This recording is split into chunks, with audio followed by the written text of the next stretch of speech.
정진석 의원이 과거에 한 말들, 좌파 좀비들의 무자비한 문자 폭탄 공세 때문에 국회 청문위 간사인 한국당 경대수 의원이 가슴 아픈 가정사를 할 수 없이 공개해야 했습니다. 참 화가 납니다. 좌파 좀비들. 국민들이 좌파 좀비들이에요. 이런 인식을 가지고 있는 사람이 비서실장입니다. 갑자기 네. 물망에 오르시, 그러니까 이름이 좀 덜 나왔었잖아요, 상대적으로. 네. 갑자기 된 건 맞는 것 같아요. 왜냐하면 이정현 의원은, 전 의원은 SNS를 닫아버렸습니다. 본인의 비서실장 한마평이 나오고 나서. 네. 근데 지금 이제 저렇게 열려 있는 걸 보면 정진석 전 의원은 이정현 전 의원보단 준비할 시간이 부족했다. 뭐 이런 생각도 듭니다. 예. 퍼거슨 맨체스터 유나이티드 감독한테 전화를 받았나? SNS는 하등에 도움이 안 된다고 했었죠. 네. 그래서 뭐 저런 그러니까 맥락을 봐도 그리고 말하는 강도를 봐도 저런 일에 정치인이 저 정도의 이야기를 하는 게 저게 상식적인가 합리적인가 뭐 그렇게 보기는 어쨌든 뭐 그거를 네. 상징하는 네. 그 정진석 대표의 어떤 처신이 노무현 전 대통령에 대한 발언이 그렇죠. 단순히 뭐 윤리적 비판을 받은 게 아니라 법적으로 지금 이제 어쨌든 재판을 통해서 그렇습니다. 범죄가 된 상황이기 때문에 네. 사실 그 부분에서 어제 이제 민주당에서 그런 반응이 나온 거잖아요. 악수하자고 하더니 뺨부터 때리고 시작하냐라는 표현이 나온 건데 지금 말씀하신 것처럼 이제 정치를 이제 뉴스를 통해서 접하는 사람들 그리고들은 정진석 의원 뭐 그래 올해 국회의원 여러 번 했고 정무강부도 있고 하겠네라고 하지만 여의도에서 같이 활동했던 사람들은 이분이 어떤 스타일인지를 알거든요. 평상시에 어떤 발언을 하고 어떤 생각을 하고 있고 뭐 그런 면에서 놓고 보면 지금 야당과의 협치를 앞세우고 그걸 이제 첫 번째로 하겠다라고 하는 상황에서 맞는 카드냐 이 부분에는 좀 근본적인 회의는 사실 있는 거죠. 그러니까 야당이 받아들이기 그러니까 딱 드러나는 대목이 가시화된 대목이 받아들이기가 어렵잖아요. 예를 들면 노무현 전 대통령에 대한 이런 공격을 한 사람이 비서실장에 앉는 것 자체가 지금 좀 야당 입장에서는 받아들이기는 쉽지 않죠. 홍철호 전 의원을 이제 정무수석에 놓고 언론에서는 뭐 유승민계다라고 그러니까 뭐 유화적인 사람일 수 있다 뭐 이렇게 이제 평가를 하는 것 같은데 어떻게 보십니까, 홍철호 전 의원? 윤석열 대통령하고 직접적인 인연은 없다고 어제 기자회견 때도 얘기를 했었고. 예. 선거에서 이제 역시 이분도 낙선했죠. 김포 을에서 박상혁 의원한테 이제 다 낙선된 사람들이구나. 이제 굽네 치킨 오너로 이제 많이 알려진. 참고로 굽네 치킨 맛있죠. 근데 맛있어요.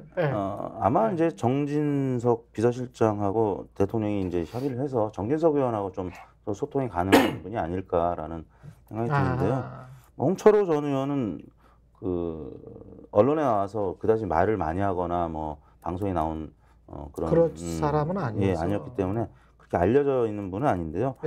김포의 이제 지인들 통해서 얘기를 들어보면은 그냥 무난한 분이고 이제 기업을 잘하신 분이다라고 이제 알려져 있고 그 외에는 저도 사실 개인적인 어떤 정보는 없는데 홍철호 전 의원은 뭐 기업을 하셨던 분이기 때문에 그리고 최근에 이제 원외 생활을 이제 8년을 한 거거든요. 그래서 김병수 시장하고 워낙 가까웠던 사이였고 김병수 시장이 보좌관 출신이에요. 홍철호 의원 보좌관 출신이고 그렇죠.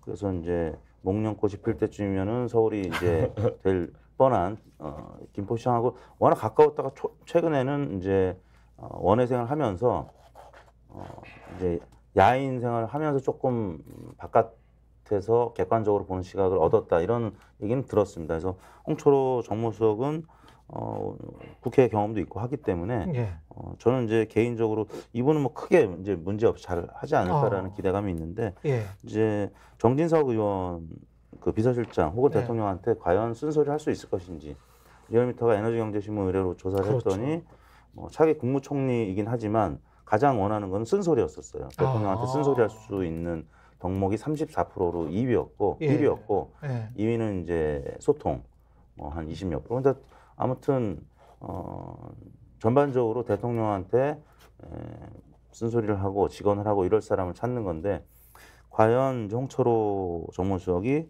혹은 정진석 비서실장이 대통령한테 이런 쓴소리를 할 수 있을지 회의적으로 보는 시각들이 좀 많죠. 무난한 분들이거나 아니면 정무적인 굉장히 민첩한 분들이기 때문에 제가 볼 때는 좀 회의적인 시각이 좀 저는 그 인물 개인에 대한 평가보다는 정무수석에 대한 대통령실의 입장이 일관되지가 않아요. 이 선거 패배 이후에 역할에 대해서. 예, 그러니까 왜냐하면 특임 장관으로 하겠다라고 해서 굉장히 비중 있는 인사를 정무수석에 두고 그 얘기는 뭡니까? 대통령이 그동안 정치적인 소통을 잘 못 해왔는데 그 부분을 대리할 수 있는 우리가 이제 정치권 용어로 말하면 복심이라든지 그래서 권한과 힘을 좀 실어서 정무수석을 통해서 여의도랑 좀 소통을 해볼게. 여기서 여의도는 야당을 말하는 거죠. 뭐 여당과 소통을 하기 위해서 비중 있는 정무수석이 필요한 건 아니었으니까.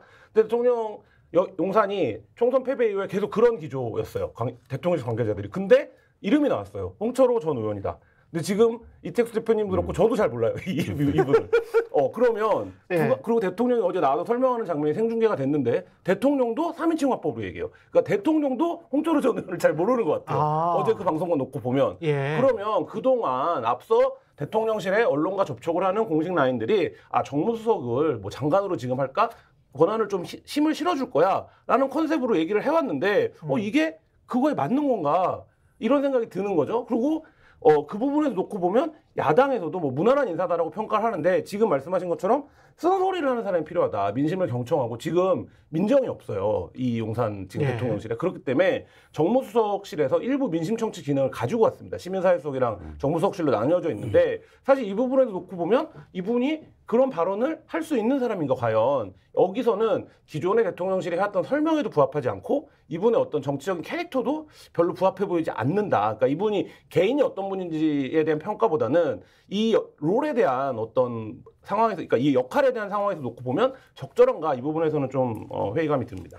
민정수석 또는 법률수석 이야기가 나왔다가 쏙 들어갔단 말이죠. 이거는 나중에라도 임명을 할까요? 검찰을 장악하지 못했다. 검찰이 지금 위반하고 있다. 그런 이야기가 많이 들리잖아요. 스텝 조직은 꾸리기 시작한 걸로 알고 있거든요. 그래요? 그러니까 법률 뭐 이름을 뭐라고 할지 모르겠습니다만 꾸리고 있고. 근데 이제 그 부분에 대해서 굉장히 여러 가지 지금 시나리오들이 돌고 있잖아요. 이건 사실은 윤석열 일가 전반적인 그 사법 리스크와 관련된 거 아닌가 그런 의심을 받고 있잖아요. 그래서 뭐 일각에서는 이게 뭐 말하자면 용산 노폼이 아니냐 이런 분석도 있죠. 그러니까 말하자면 용산 노폼, 수비형 그거는 이제 근데 수비형 조직으로 보면 이제 그렇게 볼 수도 있죠. 그렇죠. 근데 권력이 3년 넘게 남았어요. 그러면 공격형 조직으로 보면 어떻게 보이는 거냐면 예를 들면 중수부나 합수부 같은 게 용산의 직속으로 차려지는 거 아니야?